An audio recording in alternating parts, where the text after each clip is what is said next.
Hi, this is Ratan Gupta from Knowledge Varsity. In this SABA Valuation Lab, cost of capital assignment, we need to estimate the weights of the various capital items like equity, debt. So how do we compute these weights?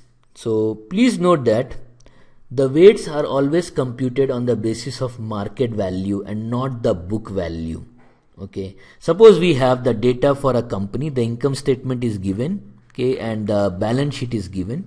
Okay, with this we have to estimate the weight of, let's say, debt, and if you can see that the debt is 320.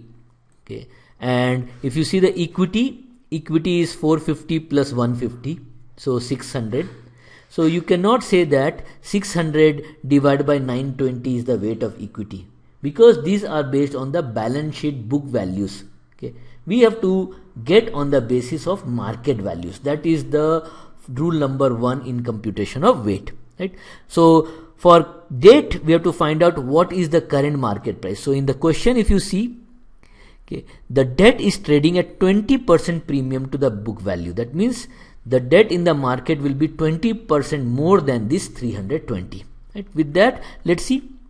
So first is computation of effective tax rate, because we have to compute the after tax cost of debt.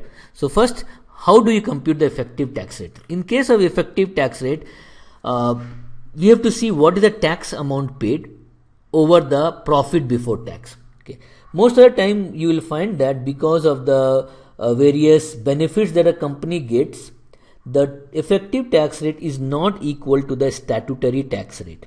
Okay. Statutory tax rate can be, let's say, 25%, but some companies may pay 20% tax, some companies may pay 15% tax because of incentives, because of depreciation, because of deferred taxes that they have.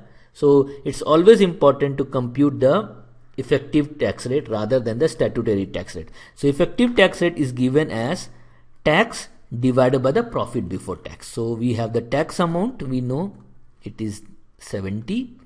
The profit before tax, we know it is 324. The effective tax rate is this by this, which is 21.6% is the effective tax rate. Now how do we compute the weight? So face value of common share is 100 given, and the number of common share issued. So we have to find out how many number of common shares issued. How do we get it? Please note that common stock value is 450 lakh, and since the face value is 100, okay, the number of common share issued will be 450 into 1 lakh divided by 100. So it is 4,50,000 number of shares are issued. Okay. Now the market price of the stock is 200. So can we compute the market value? So it will be 450 in 4.5 lakh into 200. So this will be the market cap in rupees. But we have to convert that into the lakh. So this divided by 1 lakh will be the market value of common stock. Now what is the book value of debt? The book value of debt is 320. What is the premium over book value? It is in percentage. This should be percentage. The premium is 20%. So what will be the market value? It will be 320 into 1 plus 20%, 384. So what is the total capital in lakh? It will be 900 plus 384. And what will the weight of equity? So weight of equity will be the market value of equity divided by the market value by the total capital. So it will be 900 divided by the total capital. So it will be 70.09. And the weight of debt will be market value of debt divided by the total capital. This is one way to get. Another way is that the weight of equity and weight of debt should be equal to 1. So weight of debt will be equal to 1 minus weight of equity. Right? So that way you can compute.